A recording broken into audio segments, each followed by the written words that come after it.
members of the media, His Excellency the President, Comrade E.D. Mnangagwa, has, in terms of Section 104 of the Constitution of Zimbabwe, Amendment number 20 of 2013, appointed the following as Cabinet Ministers: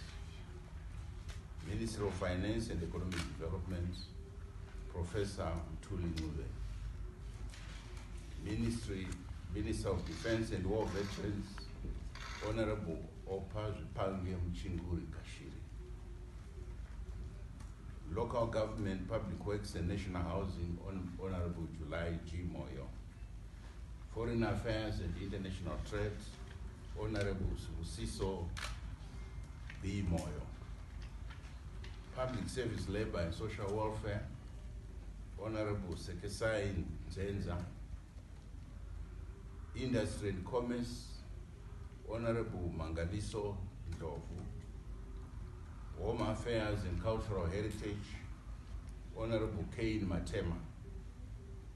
Higher and Tertiary Education, Science and Technology Development, Honorable Professor Amon Murira; Primary and Secondary Education, Honorable Professor Paul Mavima; Lands,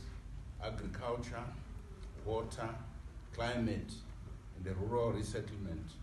Honorable Chief Air Marshal